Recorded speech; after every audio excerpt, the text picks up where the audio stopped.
Good afternoon and welcome to the second half of the class, part 2 of British and American culture. Midterms are done and what we have to do now is go through the second half of the textbook, and there's one more assignment, 3 more quizzes, and then there's the exam. I hope you looked at the sort of update midterm story lecture that I posted just to update everybody on what happened. There was a few technical problems as usual, so please watch that so you know what's going on in terms of evaluations. I'm not going to repeat myself. So today it's time to start talking about the other half of this class. I think basically this class should be 2 classes. There should be a British culture class and an American culture class, but this is supposed to be an introduction to both, and that's the way the course was designed before I started working here, and when I started teaching the class, this is what I tried to do. So British culture is not going to go away, of course. It continues to develop, but so far we haven't really talked about the American side. In fact, we've gone all the way up to 1707, covering various things, whereas the United States of America doesn't exist yet, but its history goes back to before 1776. They didn't call themselves the United States of America, but the introduction of Europeans to North America is essentially where American culture begins.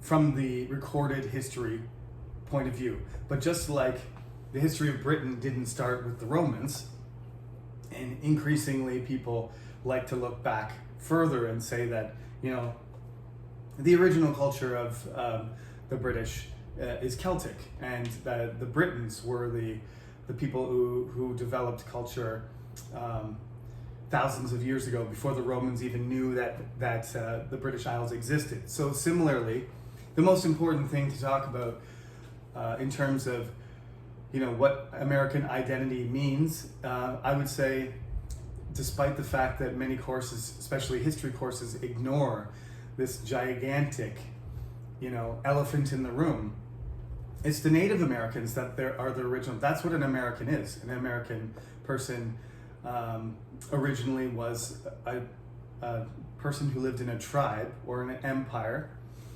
or a confederation of tribes. There were hundreds of them, and they lived in North America for at least 10,000 years. We don't know exactly how long they lived there, but they lived there at least as long as people lived in the British Isles. In fact, the last ice age wiped out everybody in the British Isles, but not in the Americas, probably. There may have been people there before that. We don't know, but the people of the Americas are at least as old as the people that migrated from Europe into the British Isles. So American history, if we were going to look at it from that perspective, is as old. So there are parts of American culture that go back at just as far or farther than the British. We just don't have a record of it. Whereas, and we don't recognize it in the same way that the British have begun to. I mean, they usually, as I told you, King Arthur is the figure of a Romano-Briton. Boudica is a figure of a Celtic, culture. But that's not how the British Empire looked at themselves. They looked at themselves as the descendants of Troy, actually, of Trojans, just like the Romans did. Troy, Rome, New Rome, British Empire. This is a kind of linear connection. However, the Americans, most Americans, because the population has been dominantly European. Now it's more and more mixed, but over the most of its history of existing as a state, American culture has been dominated by Europeans. They don't see themselves either culturally or genetically related to what I would argue are the real Americans. It's the same with me. I grew up in Canada. It's the same story. Is that we trace ourselves culturally and genetically back to Europe, to the British culture, and the Americans did too. They don't see their ancestors as being the Native Americans or Native Canadians. Maybe in the future we can include them. Maybe that's part of the problem. We're going to get into this story in more detail, but for now, let me just put it into context that I'm going to talk about colonial history. I'm going to start this next lecture with Columbus, but I'm going to come back again. This is not a history course, so we're not going in a straight line. The thing I'm going to talk about today is American identity, okay? And then we're going to go from Christopher Columbus, basically, forward up to the American Revolution as quickly as we can. And then after the American Revolution, we're going to talk about the 19th century and the Civil War. And when we talk about that, we're going to talk about, you know, the frontier and the conflict between the European culture of the Americans, which has started to adapt, and its conflict with the traditional native cultures of America, which have also started to adapt. So the question for today is, and I'm going to try and make this less arduous, less extended lecture, because I know some people are still working on their midterms, and you may want a little bit of a break from super long Professor Sullivan lectures on British and American culture. As I said, I was very pleased with the results, even though there were some glitches. I was very pleased with the results on the midterm, so you should be too, okay? What is an American? What is an American person? It's a very complicated question. Maybe it's one of the most difficult questions to answer. What is a Canadian is a similar question. It's such a diverse country in terms of where the people came from in its history, and it's not as old as other countries. So forming an identity isn't as easy as just the government, you know, absorbing, you know, parts of the country that have coexisted for hundreds of years and use the same language together. You know, the states of the United States they could be countries. Texas could be a country. Florida could be a country. New York, Massachusetts, Washington, it goes on, Alaska. These are geographically, culturally, economically, everything about them is different, and they coexist in one country, and they somehow identify themselves as all being American. But as you know, one of the things I have to emphasize about American culture is that it is a country that in some sense is damaging itself constantly. In some sense it's thriving through this conflict. Right? There's an American contradiction. We're going to talk about that too. It always seems to me, I mean, it was somewhat stable when I was young, but if you look at American history, half the time it seems like the country is going to rip itself apart. There's so many different factions, but essentially they do have some sort of binary thing where, you know, you got your Republicans and your Democrats and your pro and your con, and on all of these issues, they're very, very opposed to each other, and yet somehow they're, you know, through this constant struggle with themselves, sometimes they achieve great things. Sometimes it's like watching a slow motion train wreck. You know, the American Civil War was a complete disaster for America, right? The American Revolutionary War was damaging. Their participation in World War I and World War II were successes, but I mean, the Korean War did not go very well. Vietnam was a disaster. There's a lot of conflicts that they're involved in internationally and domestically. The coronavirus, again, because of them struggling with each other and having different opinions, you know, half the country is resisting the other half. And you could see what happened. 700,000 people have died in the United States because they can't work together on that coronavirus issue.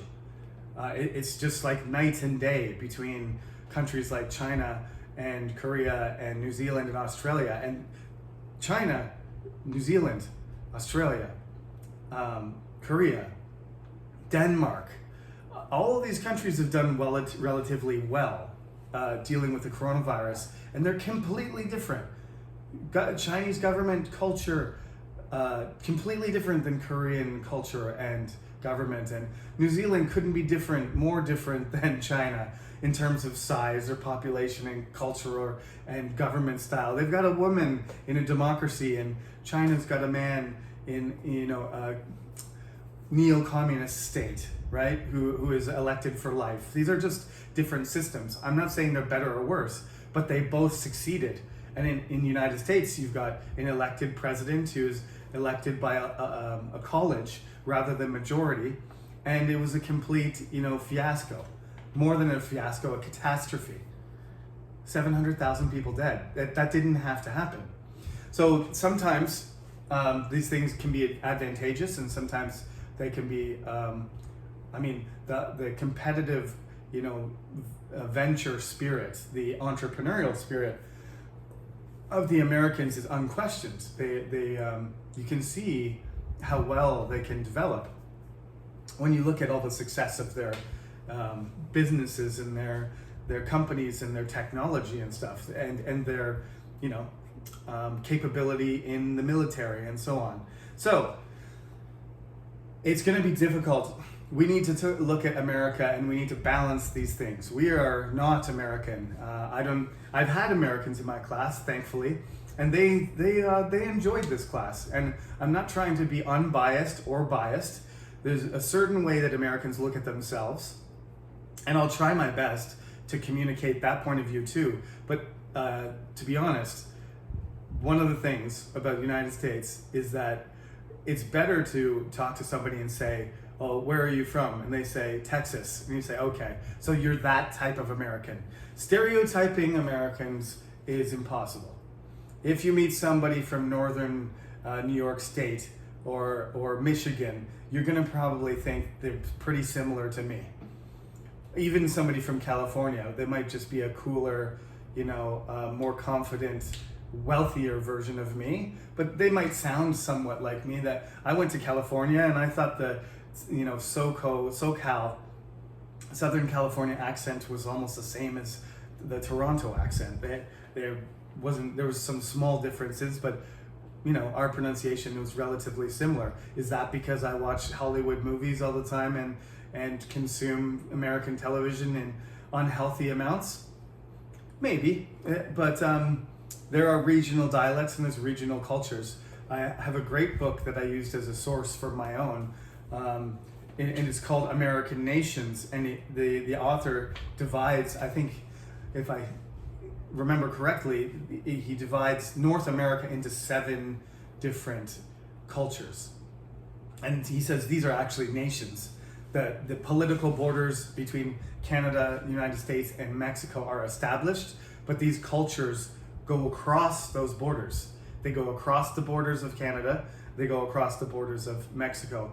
Like southern Texas isn't that much different than northern Mexico. And southern California. It will go through all these things, but if you go to the United States, it's a bewildering spectrum of cultures. So that's the first characteristic, really. Conflict, contradiction, diversity. These are key words to understand American culture. Nonetheless, as it's evolving and changing and trying to have revolutions with itself, there's been multiple. I think you could consider, in a sense, the American Civil War a revolution, but then there was a counter-revolution after that, and so on. But the American Revolutionary War is the true mark. Is the 1776 was the point where the citizens in America decided that they were going to separate from the British, and that's why the title of the chapter is The Hard Fork, because a fork means a road that splits. So the Americans are going to go down one road and the British are going to go down another. In some ways, they are still very similar to each other, and then we'll talk about this at the very end of the class. It's remarkable how you have a Boris Johnson on one side of the Atlantic taking similar approaches to what Donald Trump did. Okay, we'll talk about that later. It's a little bit more controversial, but again, history classes usually don't go talk about current events, but this is not a history class. This is a culture class. Culture is evolving in front of our eyes. We have to recognize when things are changing. We are living in a time that is in flux. We're living in an important time. Things between China and the United States are heated. Technology is changing. There's a pandemic. This is not, it's a scary thing. It's an exciting thing. It's just part of life. Climate change might destroy all of human civilization in the next 100 years. We're at a very important part in history. It could be as important as World War II. This is the kind of thing, we are living in this time. We have in our hands, we need to use the tools that we have in order to save our planet, culturally, politically, environmentally. I'm serious about that. This class has become, ever since I started teaching it, it becomes more important every year, okay? So let's talk about, anyway, keep these themes in mind, the importance of this class, what it is an American is, and because America has an outsized effect, the economy of the United States, it's so big that you're talking about, at one point, it was like half the world, right? 50 years ago, before we were born and our parents were born, the United States economy was so big that it comprised half the world's economic production. It's not as important now, but it's still, if you take China and the United States together, you're talking about almost half still, the entire world's economy. These two countries affect us more than any others. British, it's receded somewhat into history, but its cultural effect is still there through a variety of things. For example, me teaching English to you. As a global influence, it's still there, but it's receded. It's definitely receded from its high point 100 years ago. So what is it that stays the same? All these things I've said, they're diverse, the contradictions, conflict. So how can we unify America? We have to, because it does exist. So how can we understand that? Well, these are 5 ideals that I want you to keep in mind when I start talking about Columbus and his momentous, rediscovery, you might say, of the New World. I want you to think about, as the people start arriving in America, what is different about the colonists in New England and the colonists in Virginia and the English, the British that come over. They're English and Scottish and Irish, but by the 18th century, they're British. So what does it mean for these people? When they decide that they want to create their own country, they've already got these values. That's why we're talking about the pioneers and the colonists before the American War of Independence, because this is one of the reasons they went there in the first place, right? Why did these Puritans get on a boat and, cross the ocean and risk everything to get away from England? They wanted to be free, but they wanted a certain type of freedom. You have to remember, it wasn't like they wanted to run away into the forest and live like the natives. That's one type of freedom, of course, and perhaps you think that's pure freedom. You could say that if you like, but what they really wanted was, they wanted to, remember, the Puritans tried to change England and they failed. They don't want to live in an oppressive one religion state. They don't want to be part of the Church of England. They don't want to be forced to do mass. They don't want to be forced to have bishops. They want to worship in their own simple way, and they want to dedicate themselves to work, praying, as I've mentioned many times, working, praying, eating, sleeping. They think they're on a mission to create a city on a hill. And that's why they go there. And they end up, a Protestant wind, again, comes, and I'll talk about this later, but basically the Mayflower gets blown the wrong direction, and they end up in a place that's would have been really, really tough to develop. But the natives had already many of them had been killed by disease, decades before that. So by the time they got there, the whole area was depopulated, and basically the ground had already been, the trees had been cut down and fields had been cleared, and it was almost like God prepared a place for them to land. And this kind of connects, all of these things connect to each other, and this is why it's so important to understand these main points. Just like it's so important to understand those 5 points of crisis in the 16th and 17th century, because those problems created the British culture we know today. These ideas created the American. This is the only thing holding it together, really. Okay? You know how much they cherish freedom, and they change the definition of it. Is freedom having the right to own a gun? In a sense, it is, right? It's my right to have, for people not to tell me what to do. But as soon as you have a gun and all of your neighbors have guns, does that make you feel free? Do you feel free to go outside and be safe? Like, you're taking away freedom, actually. When everybody has a gun, everybody can use it whenever they want, then you are, the whole community becomes unsafe. This is not really, it's kind of a contradiction, is that the more guns you have, the more freedom you have to arm yourself or make yourself more dangerous, the less free you feel, right? Anyway, they use this argument about freedom for many things. So in the case of the Puritans, it was the freedom to not be free. Like, they could create their own community where they could make their own rules. They had the freedom to create a community where there were strict rules.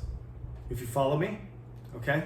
So there's all kinds of definitions of freedom. This is why they fight each other all the time. There's the pro-gun people and there's the anti-gun people. There's the pro-life and the pro-choice people and the abortion issue.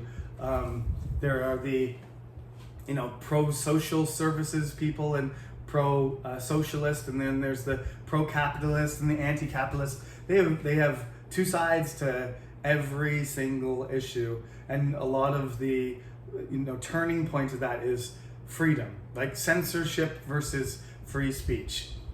Well, free speech is freedom, but if you say whatever you want to anybody, whether it's for example, if you're saying something racist, or you're attacking somebody, or you're demeaning them, making them feel like a less human, you are affecting their freedom, right? What does it mean to have freedom for a group of people, and what does it mean to have freedom for an individual? So, sometimes it's individualism versus collectivism as well. And Americans, of course, they usually choose individual. That's not always the case, but there's a conflict there between the individual. Lots of Americans don't like the government simply because they just don't want anybody controlling their life. But we need government. We know that we need government. So, some people say, okay, we need a small government, right? But then you say, if you lose your job, if you don't have a government, you don't get unemployment, right? You don't have a healthcare system that's supported. You don't have rules for trade. You don't have police officers. Like, you can't have no government, otherwise your whole society collapses. But nonetheless, there are people in America that firmly believe that the best government is no government at all. And that's also part of, why the Revolutionary War happened, is what they wanted less control. They wanted less control from when the King George and the British Parliament started to impose themselves more on the colonies and trying to control them more. That's when they freaked out, because they came to get away from that. But if you want the British Army to protect you, you want the British Navy to trade with you, and if you want the support of the government and the systems and the education available through the British government, then you got to pay your taxes. and you've got to listen to the laws and the policy of the government. But they didn't want to, so they separated and they made their own country. But then they realized they had to make their own government to do all those things. And it ended up, of course, as the American government system and George Washington became president, it ended up that they became more and more controlling until they were paying way more taxes, and the American government had way more control over the United States, new United States, than the British Empire ever had. And that's another contradiction, but that's what an ideal means. It's just an ideal. So what you think and what actually happens is not necessarily the same. So freedom is very, very significant. It's a key word to understanding American culture. Education. Now, we all know there's a contradiction there too, because American education in general is not as good as other countries. But they have these institutions. They have these opportunities if you're wealthy or you're smart. You can go to Harvard, you can go to MIT, you can go to Yale, you can go to Princeton, you can go to Duke, University of Chicago, etc., etc. They have some incredibly amazing institutes that cover every subject you can imagine, and the best students in the world go there, and they have enormous amounts of money. I mean, Harvard's endowment is like the same amount of money that a small country generates in an entire year. They have something like $30 billion in the bank. It's just an outrageously wealthy elite institution. And that's the American dream there. We're talking about the American dream too. There's a chance that anybody could go to Harvard if they were smart enough and they worked hard enough. The reality is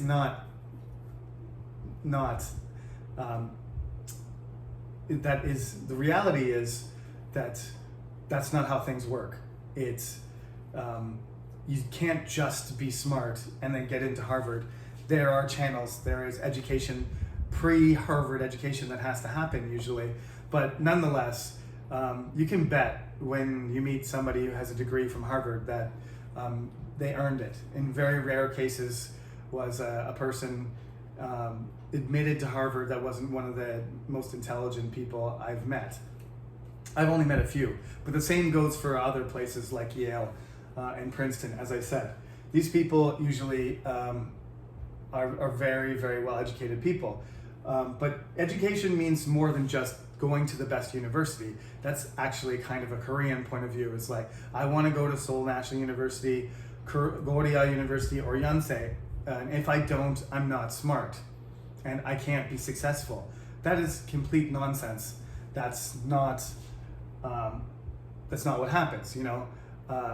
Bill Gates dropped out of Harvard. He got into Harvard, so he can count. But Elon Musk didn't go to Harvard. Elon Musk went to Queen's University in Canada. That university is ranked lower than mine. So anybody can be, it doesn't matter. You can go to Chungnam National University and you can be Korean Elon Musk. That's what the Americans believe. That education is a tool to get an opportunity so you can be successful. It's not about the ranking of the university. That's not the point. So don't think about it in terms of the way Koreans do. It doesn't mean go to a lot of hagwons and get into the best university so I can get the best job. It doesn't mean that. It just means educate yourself, develop yourself, and you will have an opportunity. Benjamin Franklin was self-taught, essentially. We've got a helicopter going up over us. That happens sometimes. Benjamin Franklin was basically self-taught, and he was one of the most intelligent figures in American history in the world in the 18th century. So that's what it means. Benjamin Franklin is a good example. You can be self-taught, you can go to Harvard, you can start your own business, you can develop yourself through other means by testing and building. Farnsworth, the guy who invented the television, he started doing his experiments when he was in high school. He lived in the countryside, I think in Iowa. This is the guy who invented the television, the first, projector screen, basically, the ancestor of the television, and incredibly smart person. And he, I think his name's Fargo Farnsworth, something like that. He, was recognized by his high school chemistry teacher in the countryside that he was brilliant, and he just started inventing things on his own.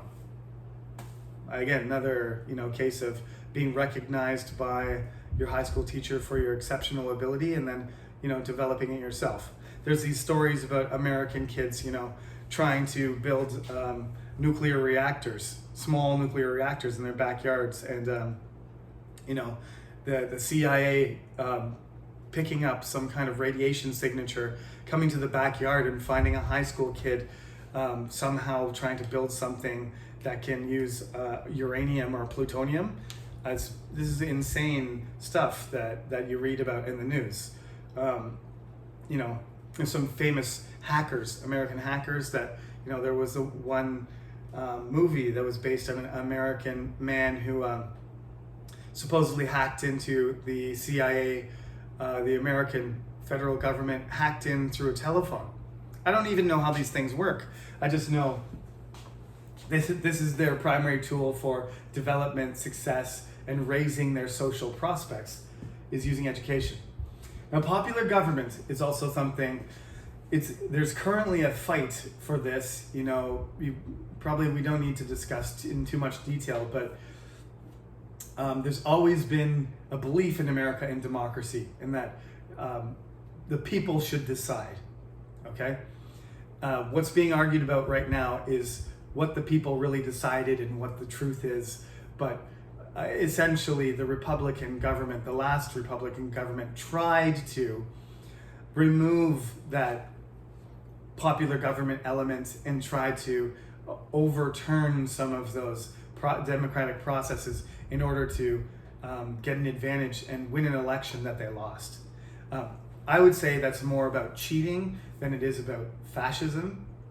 But some people believe that, Donald Trump and those other his supporters don't care about democracy, that they just want a president. They just want him. They just want that president. It's not about the system anymore. It's just about if your chosen leader is in charge. That, I think, is still an unpopular belief. I think something around 70 or 80% of Americans would still would rather have somebody from another party be the president and remain a democratic system that's popular than have somebody who had 20% popularity as their leader. That's not what an American president is. An American president is supposed to represent the people, by the people, for the people, of the people. Abraham Lincoln. Experimentation, I already just talked about this. That's connected to education. It's connected to special status. American technology is famous, and they've created so many different things. Some of the technology is related to military, some of it's private, some of it's just, curiosity, essentially. Thomas Edison made like 200 inventions. Most of them nobody's ever heard of because they're useless. So there's like a Thomas Edison museum, which has ridiculous things, like things that allow you to lean back in your chair so that you don't fall back and hit your head. Like a little hinge will swing out so you can just lean back in your chair, because every high school kid does that, and then they fall back and they crack their head on the ground, and sometimes you got to go to the hospital because it's so bad. It's a very dangerous thing to do. I mean, do we need something to fix that? No, you can just not be stupid and don't lean back in your chair. But if you had a little latch on there to protect yourself, inventors think about these things all the time. There are millions of inventions that have been patented. There's millions of inventions that have been never made a lot of money.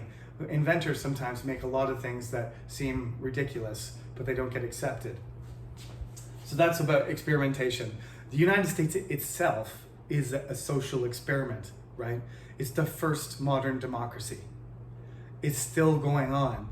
United States is an experiment. How it's going to end, nobody knows. Finally, they think they're the best. They think they're different. They think they're the best. Sometimes Americans are annoying because they're very proud of themselves. That's kind of the negative aspect to it. The positive aspect is they have a strong belief in their destiny. They have a strong belief that they need to do things. They need to, fulfill their mission. They need to lead the world sometimes. And there's a good side to that and there's a bad side to it, right? But obviously it depends on your feeling about America. Everybody's got a different opinion. That's fine.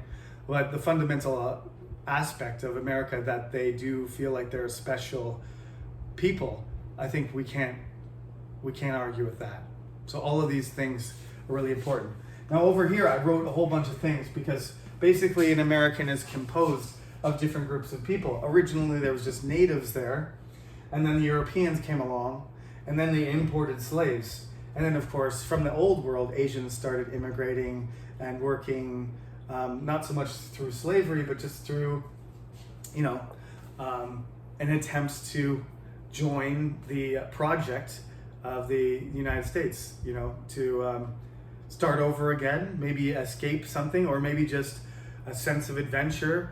The gold rush attracted people from all over the place, and people move for a variety of reasons, but of course the land of opportunity, the land of the free, sounds like a pretty good advertisement no matter what country you're from.